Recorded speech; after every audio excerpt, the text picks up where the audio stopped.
Duduklah sebentar. Ibu-ibu, bapak-bapak, saudari-saudara, kita semua tahu cerita ini. Cerita ketika Israel keluar dari Mesir menuju tanah terjanji dan mereka mengembara di padang gurun kira-kira sekitar 40 tahun lamanya. Padang gurun adalah tempat di mana sumber-sumber makanan dan minuman untuk hidup tidak ada.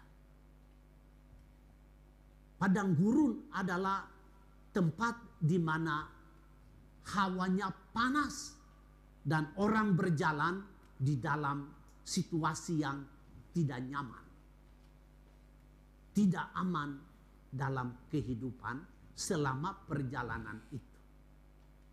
Dalam keadaan itu, Israel lapar. Mereka haus. Cari makanan di mana? Cari air di mana? Tidak ada di padang gurun. Tidak ada. Tidak ada warteg. Tidak ada. Tidak ada restoran. Tidak ada. Dari mana dapat makanan? Diceritakan di dalam kitab Keluaran, Allah memberi mereka makan. Allah memberi mereka minum. Jadi selama perjalanan 40 tahun itu, hidup Israel semata-mata tergantung kepada penyelenggaraan ilahi, semata-mata tergantung kepada kebaikan Allah, kepada kerahiman Allah. Cinta kasih Allah, kebaikan Allah, kerahiman Allah, penyelenggaraan ilahi dari Allah, itulah yang menjadi makanan bagi mereka sehingga mereka bisa masuk tanah terjanji. Dalam bacaan pertama hari ini, dalam kitab Raja-Raja, kita juga dengar satu cerita. Nabi Elia mengadakan satu perjalanan panjang menuju gunung Allah. Dan dia letih, dia capek, dia lelah, dan dia lapar. Tidak kuat lagi.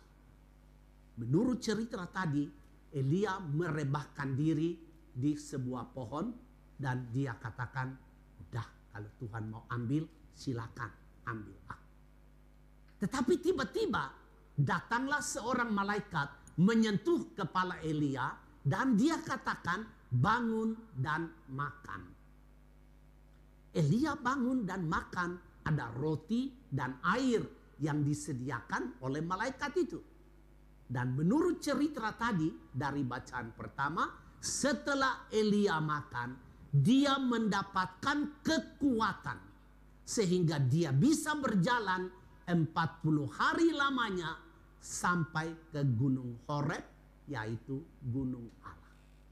Berarti ibu bapak, saudara-saudari, makanan dan minuman dibutuhkan oleh tubuh kita supaya kita kuat berjalan, kita kuat melaksanakan rencana-rencana yang kita punya terhadap kesejahteraan hidup ini. Dari makanan jasmani itu, saya ajak kita pindah fokus kepada makanan rohani. Kita semua dengar dan kita semua tahu ada konsep berpikir bahwa hidup kita adalah satu perjalanan.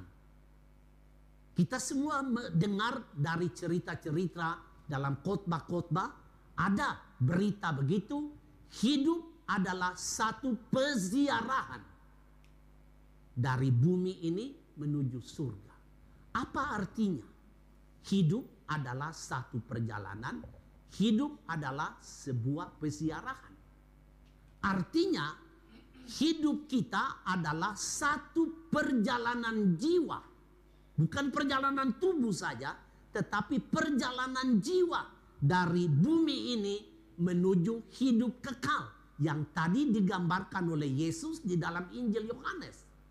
Hidup kekal. Nah, Ibu Bapak,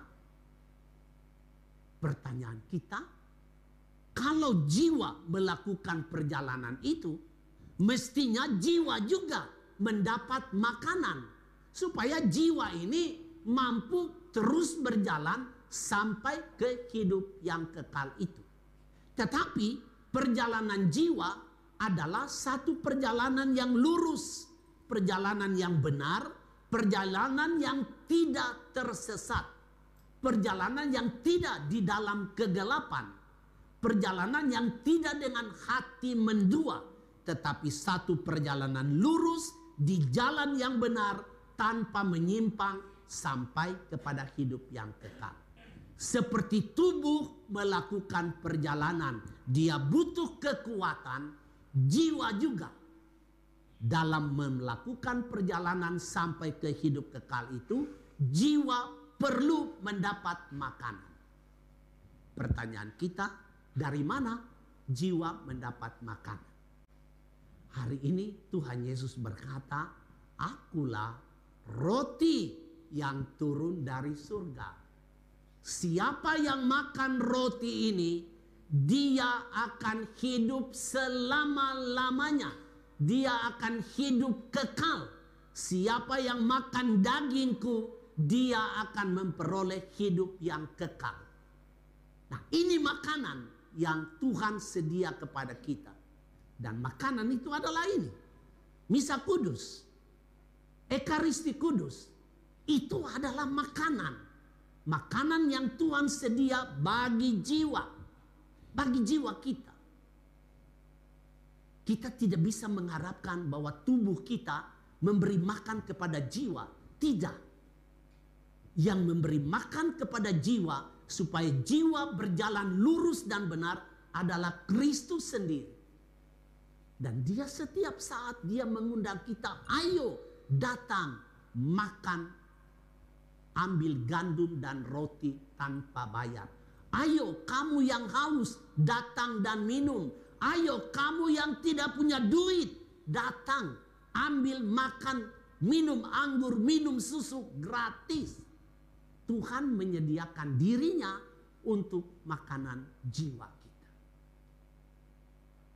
Ibu bapak, saya tutup permenungan ini. Kita sudah mengerti makanan jasmani perlu untuk kita kuat berjalan, bisa kerja. Kita juga sudah mengerti makanan untuk jiwa supaya sampai kepada hidup yang kekal. Sekarang kita mengevaluasi kita punya diri. Kita semua diberi waktu 24 jam. Tidak ada yang lebih 25 jam. Tidak ada. Setiap orang kita disediakan waktu oleh Tuhan 24 jam sehari.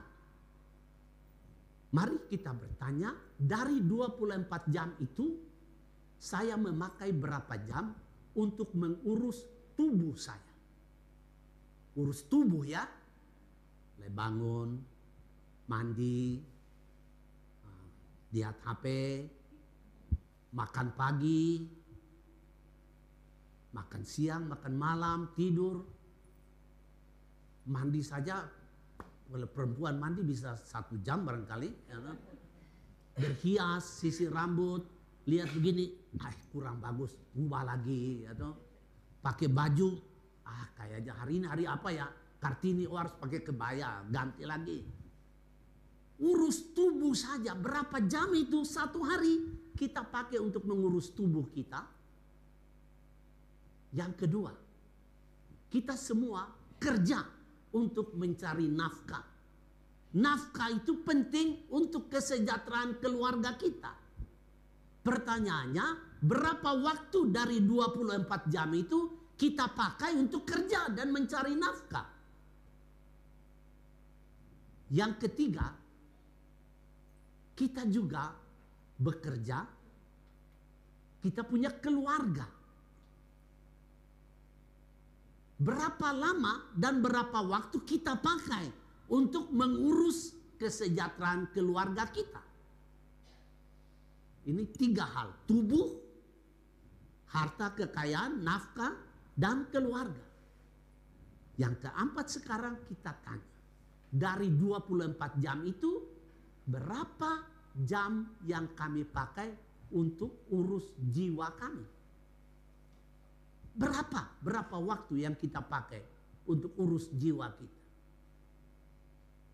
Hari Minggu kita punya waktu datang misa ya. 1 jam saja. Itu pun masih terlambat ya kan. Masih terlambat. Itu pun belum berkat udah pulang karena ada janjian. Coba ibu bapak kita merenungkan ini. Berapa jam dari 24 jam itu kami pakai untuk urus jiwa kita? Siapa yang akan menemani kita sampai hidup kekal? Tubuh? Tidak, ibu bapak. Tubuh berhenti di liang lahat.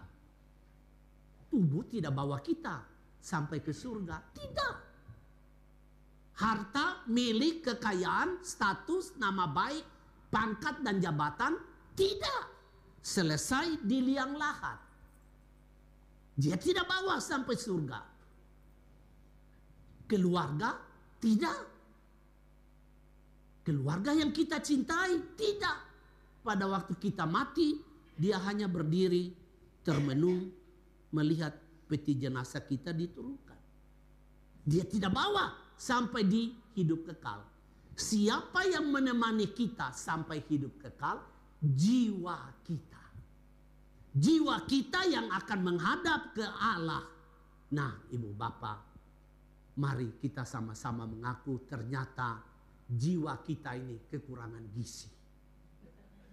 Ya, jiwa kita kurus kerempen. Karena kita kurang memberi waktu, kurang bekerja, kurang memberi makan kepada jiwa kita.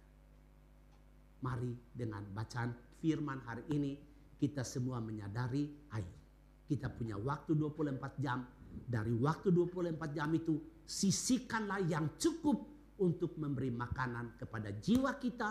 Dan kalau kita pikir di mana makanan yang paling tepat untuk jiwa kita adalah Ekaristi Kudus dan firman Tuhan.